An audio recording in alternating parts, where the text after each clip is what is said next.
Welcome to my talk on AI for fun and creativity. Thanks to Art and the Rossmoor Physics Club for inviting me to give this presentation. If you have questions, please hold them till the end of the talk, and then we can have an open discussion at that time. Note that I will not be talking about the science of AI or the philosophical and political issues that AI brings up for humanity, but just my personal journey on how I have used AI for fun and creativity. So the outline of my talk is as follows. I'll start by defining AI, and then I'll give an overview of the tools that I use. Those will include AI for bird watching and photography, poetry, songwriting, making pictures, and making videos. I'll then show how to put all of these tools together in what I think is a fun combination of AI creativity. Finally, I'll spend a few minutes talking about more serious uses that I have for AI and how I think they might benefit others as well. So what is AI? I want to define it for myself because people have so many definitions of it. But for me, an AI program is a computer program that performs some task normally associated with human intelligence and which performs that task at a level that 10 years ago I didn't think would be possible in my lifetime.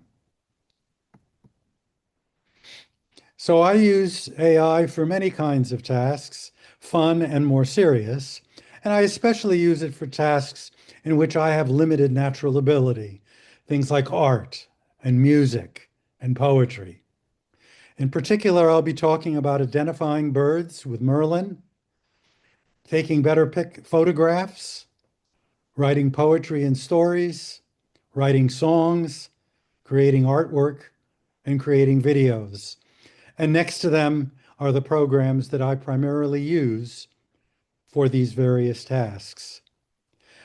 I actually will not talk much about the first two items on the list, partly because I think Merlin may be familiar to many of you, and also because it's difficult to demonstrate them without going outside. But I can tell you, if you've never used it, it is a great fun to go outside and when you're listening to the birds, to turn on Merlin and just have a sense of what it is that you're, or who it is that you're listening to. But I do like to take photographs, and in particular, I take photographs of wildlife and birds. And the camera AI that is in my camera, and that is in many cameras now, enables one to take pictures you never thought you could.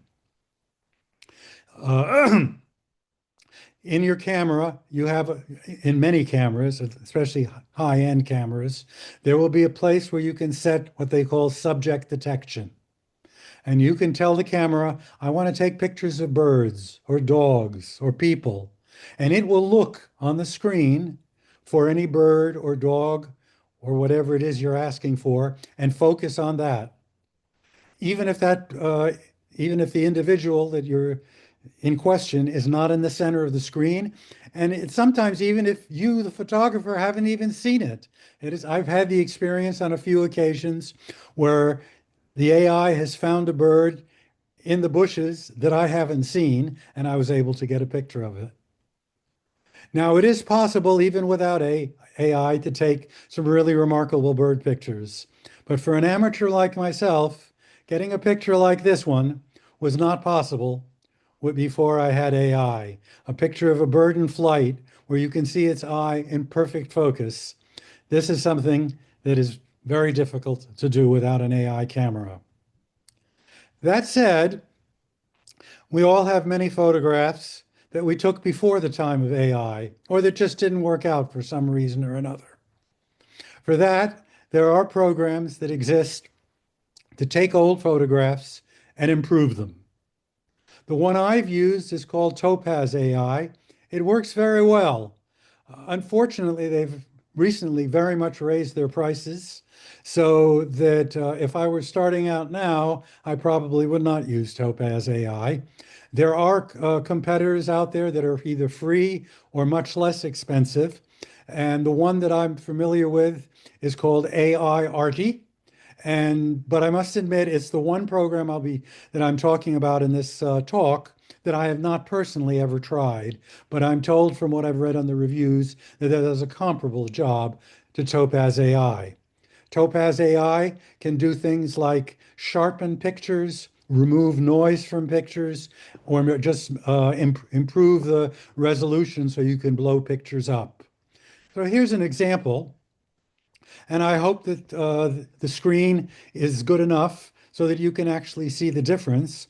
This picture on the right is a picture I took a number of years ago. I was quite happy with the composition. It shows a heron who's caught a fish.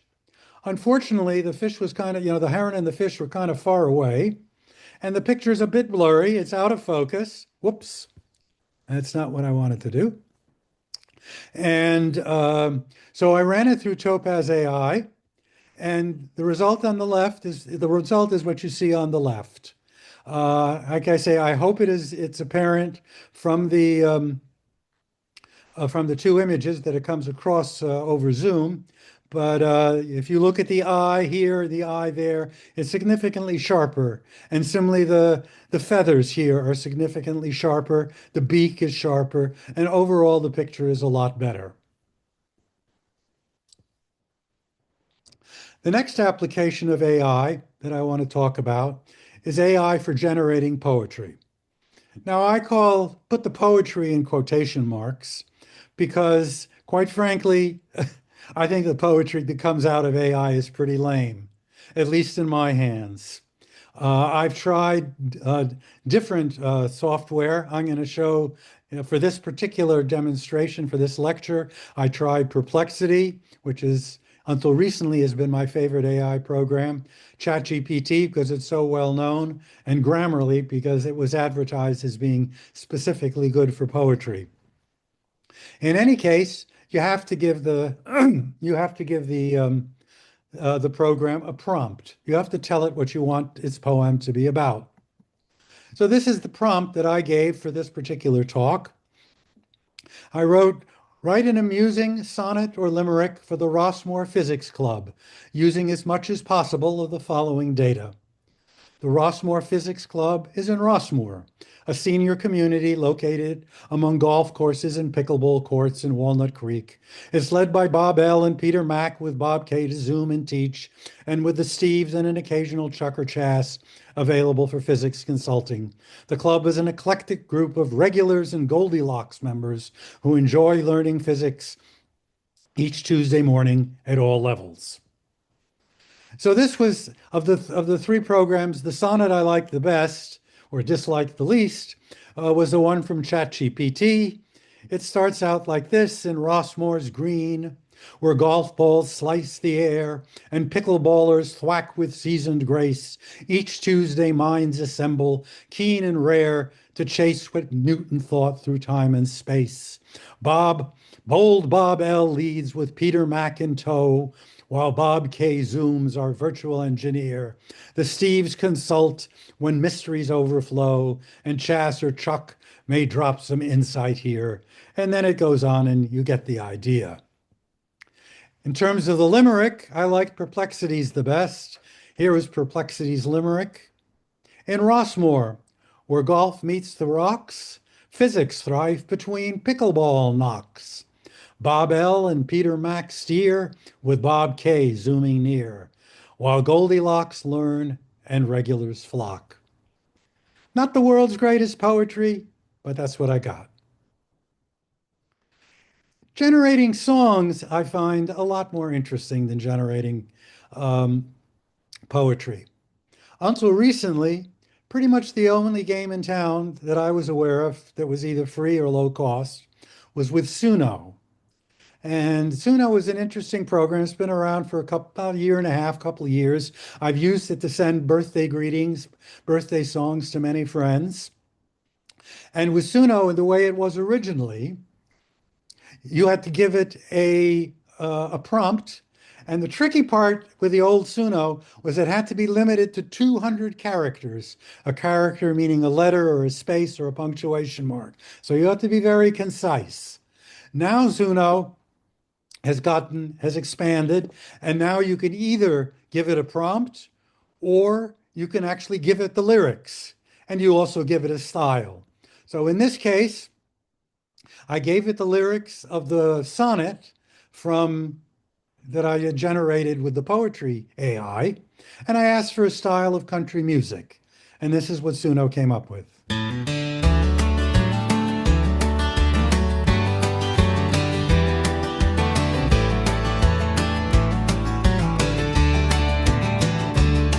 In Rossmoor's green, where golf balls slice the air and pickleballers thwack with seasoned grace, each Tuesday minds assemble, keen and rare, to chase what Newton thought through time and space. Bold Bob L. leads with Peter Mac in tow, while Bob K. zooms our virtual engineer. Steve's consult when mysteries overflow, and Chaz or Chuck may drop some insight here. The regulars debate with fervent flair, while Goldilocks find learning just so right. From quantum quirks to gravities that snare, they ponder day and sometimes dream at night. So it's not an award-winning song, but I certainly like it better than the poetry. But since the last 2 years, there are now some other programs that enable you to make songs. One of the ones that I really like, if we can get this to advance, is called Music Generator AI. And with Music Generator AI, you both can give it a prompt and you can give it a style. So in this case, I gave Music Generator the same prompt that I gave the poetry program. And I also told it that I wanted a style. In this case, I told I wanted the style of rock and roll. And here's what it came out.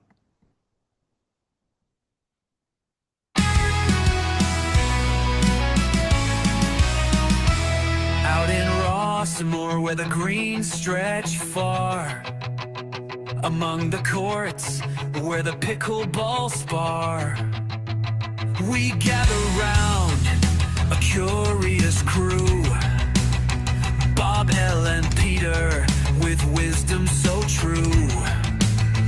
A place where time slows, minds ignite. Tuesdays shine with the joy of insight. Physics and friends, we'll learn until we fly. With laughter and passion, we'll reach for the sky.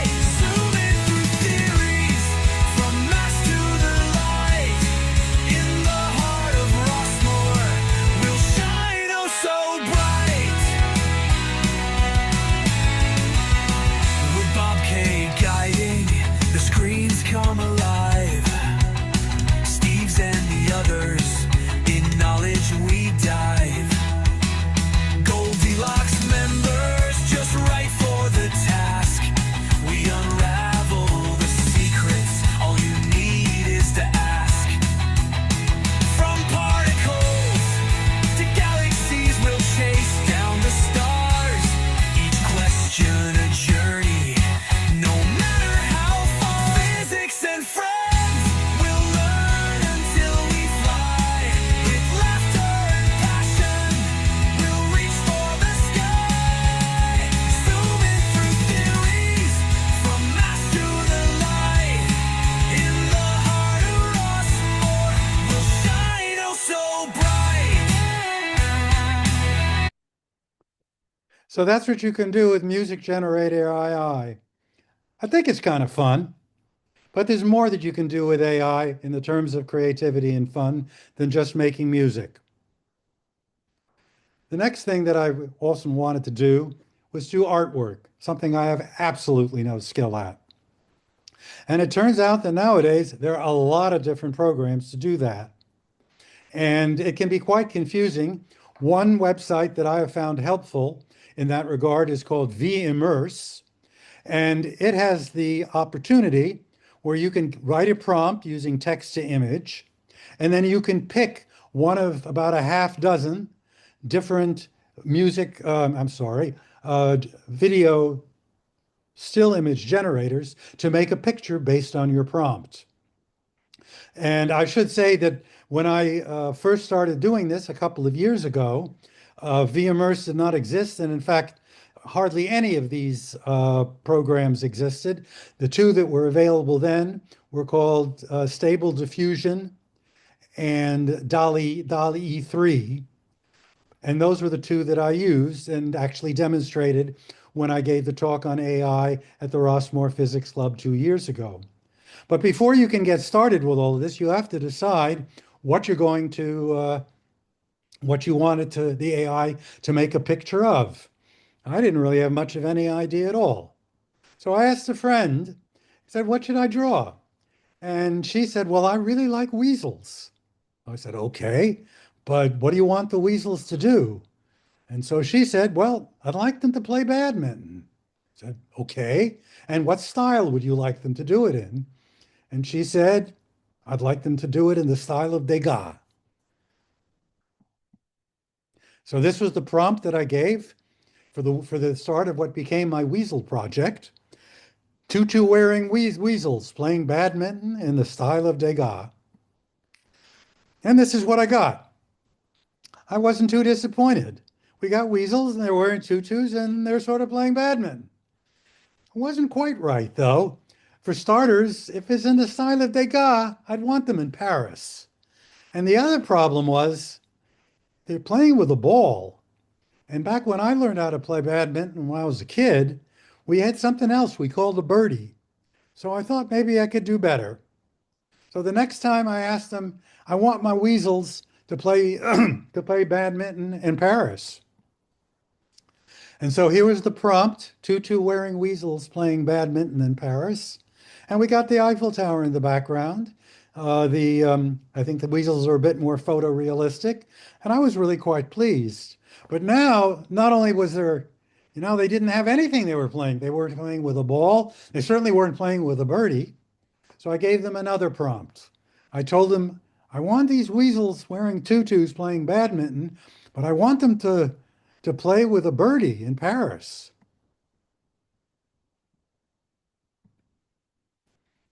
And this is what I got. The AI took me a little too literally this time. And they're playing with a birdie.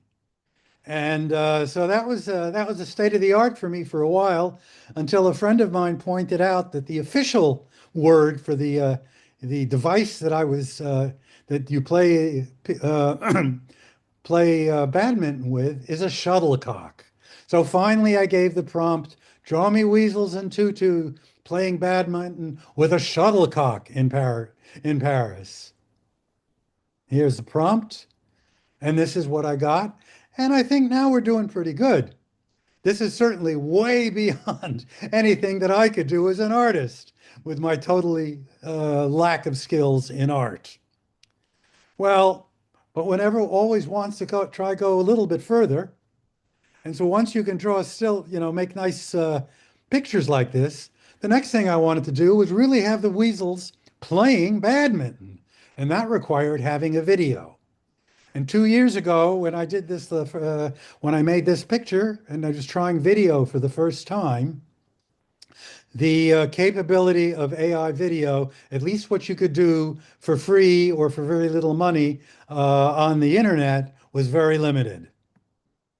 So this is an example of a first attempt to do an AI video of weasels playing badminton. And there are two ways that you can do these kind of things. The one way is you can give the AI an image, a still image, and say, make a video out of that. And the other way is that you don't give it any image at all, and you simply give it a verbal prompt.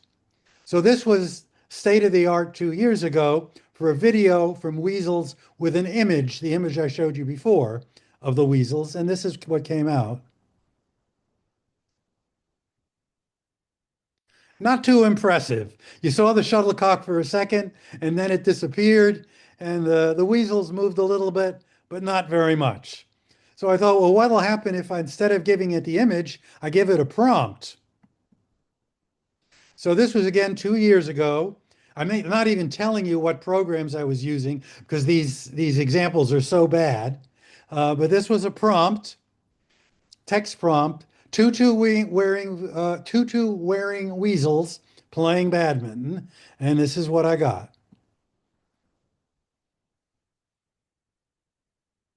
Doesn't exactly look like a weasels to me.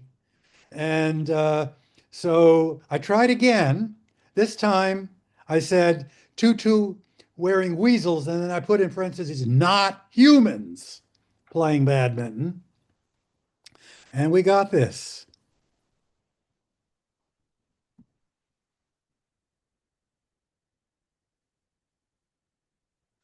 It's a lot better, but it's still pretty lame. I mean, you'll notice, among other things, that the badminton racket is coming out of the weasel or whatever that animal is, out of his head, and altogether there's no net, there's no ball, there's nothing. So it's pretty weak. So that was the state of the art 2 years ago. But 2 years have passed, and now there are a lot of video generating programs.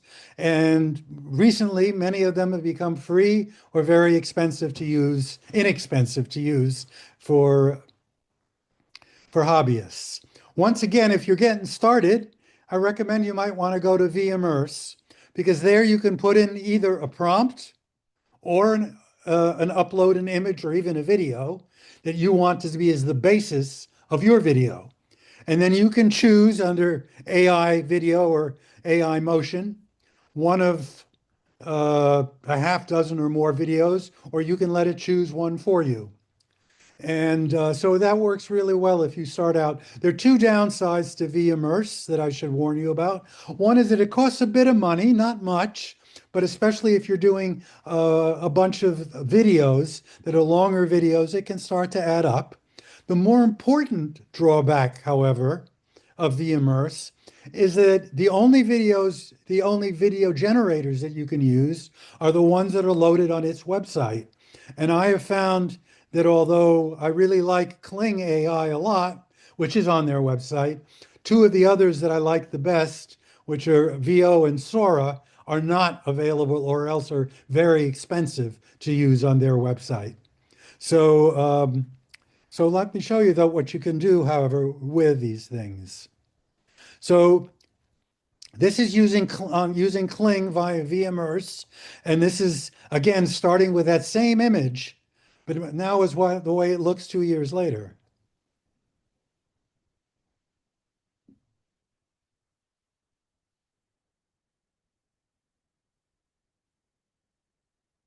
It's not perfect, but I would say it's not so bad. Um, and so I was kind of quite impressed and thought that's good. So I was wondering how well could some of these programs do if I didn't give it such a nice picture, still picture of weasels playing badminton and just gave it a verbal prompt. And here the two I liked the best were VO and Sora. So this is VO. Oh, again, I did this one also through vimmerse.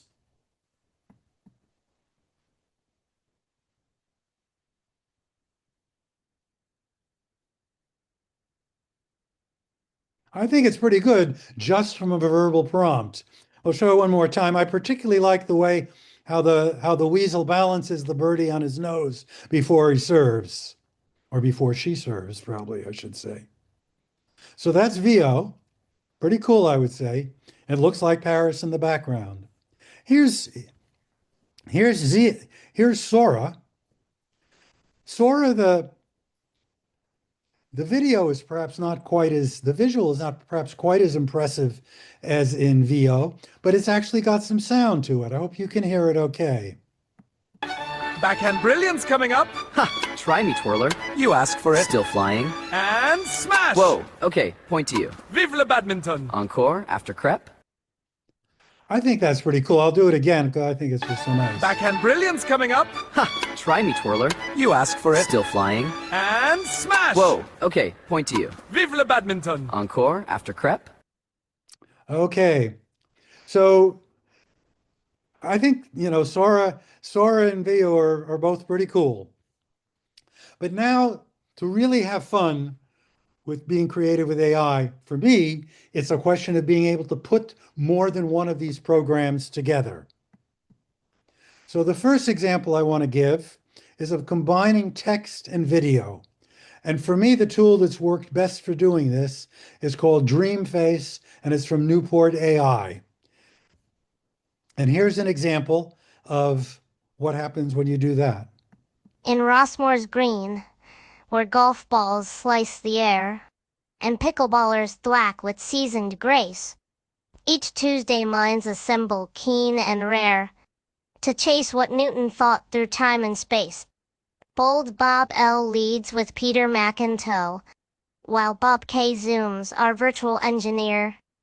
The Steves consult when mysteries overflow, and Chas or Chuck may drop some insight here. The regulars debate with fervent flair, while Goldilocks find learning just so right. From quantum quirks to gravities that snare, they ponder day and sometimes dream at night. Among the fairways, wisdom takes its course. For physics drives with humor, not with force. So I think it's a lot more fun than just listening to the sonnet by itself. But the things really get to be fun when you put everything together. And sort of as my final real demonstration, I want to show a presentation of a birthday greeting I sent to a close friend a few months ago. The birthday greeting has some in-jokes in it. You don't have to you can enjoy it without understanding all the in-jokes, but it will be helpful to know that the scene you'll see in the middle of the video is actually taken in Nairobi, which is where my friend lives. And you should also know that she has a particular fondness for Samoyeds, and especially for a Samoyed named Homer. So this is the birthday greeting that I sent to her. I hope you like it. Hi there, I'm Molly the Weasel. You might think from my hat that baseball's my thing, but I'm actually more into badminton. Here's a short clip of me and my friend Wilhelmina playing in Paris and, of course, wearing more appropriate attire for the occasion.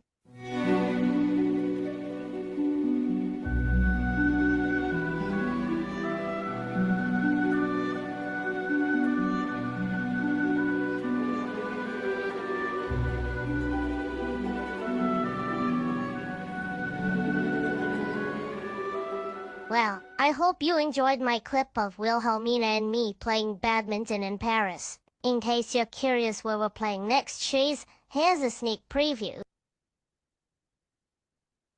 Anyway, what I really wanted to do isn't to show off my baseball cap nor our badminton skills. Rather, I want to give my friend Homer a chance to sing a little song for you. Hope you like it.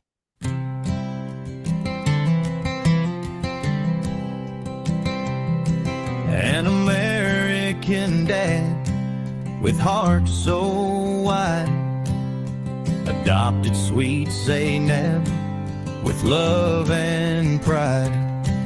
Their bond grew strong, love pure and true, a friendship formed forever anew. Her laughter filled their life with joy as he watched her grow.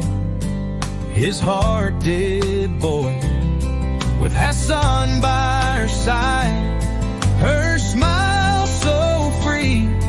She's a shining star as Degan's team can see. Their love transcends blood and race, a bond of kindness, warmth and grace.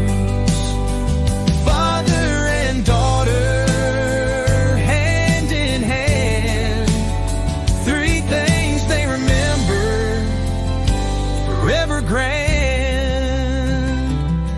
Happy birthday, dear Zayna. Happy birthday, happy birthday, happy birthday to you.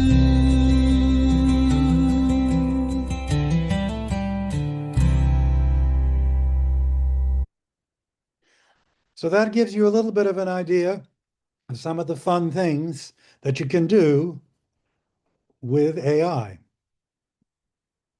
What's the future of AI? I don't know. At the moment, I can only have one weasel talking at a time. I'd like to be able to have two of them up there and have a conversation.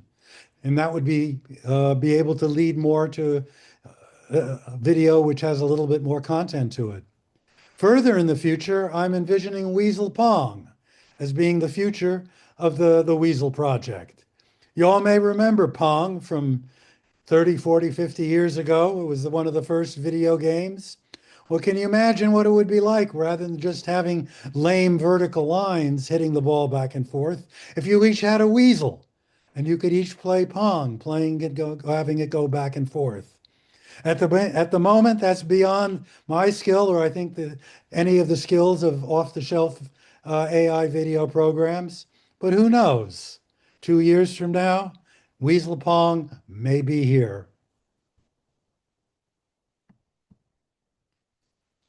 So as a kind of anticlimax to my talk, I do want to talk about a couple of tools that I think are not sufficiently well known that I use for self-learning in a more serious way, which for me is also fun. In particular, the number one thing I use for organizing learning material on the internet are AI programs. Until recently, if you would ask me what to use, I would have said the only game in town is Perplexity, because in my limited testing, it was head and shoulders above the rest, in particular because it gave sources from where it got its information. However, AI moves, and 2 weeks ago, when I was preparing these slides for this talk, I tried a few of the newest things, and I must admit that there are others out there that are just as good, and in my hands, even better. Gemini 3 Deep Think is now the one I like the best. And, it doesn't always give you its sources right away, but you can just ask it the next question, where was your source of this information? And it will tell you, and I've been blown away by its capabilities. Perplexity is still good, and the one I'm really rooting for is called Seek, which comes from China. And what I like about it is, one, it's not backed by a company that's trying to make $1 billion, and also that it uses much less computer power by tricks that it has. And it seems to be comparable. I have only tested it very briefly so far because its really good version also just came out within the last week or two, but it's one to keep an eye on. However, to get information, I don't only like to use the internet. I often like to look at textbooks. I like to look at articles behind paywalls and other educational material. And I must admit, to do that, I am a criminal, and I do use a website that I find indispensable called Anna's Archive, where you can find anything or just about anything and get it and download it for free. It's very controversial, it is illegal, and I love it. But just to show that I'll put my mouth where my money where my mouth is, as they say, here's Anna's Archive, which you get to simply by typing in Anna's Archive into Google or whatever you use as your search engine. And you put in a name of an author or a book. And here I just put in my name, and I found the 2 books that I've written, and I can download those books for free. And it's an incredible learning tool, especially for people from countries who can't afford to pay $30 and $40 and more for a textbook on a different field. Lastly, whoops, one more here. Yeah, lastly is a tool that I expect to be using more in the future, or something like it. I haven't really used much yet. It's called Notebook LM, because When you download things like into Anna's archive, you suddenly do not have access to search engines to extract useful information as you can from the from Perplexity or Gemini on the web. So, for example, just to give one simple example, if I'm trying to learn something new in mathematics, which I like to do, and the example from yesterday, I wanted to learn about fusion categories.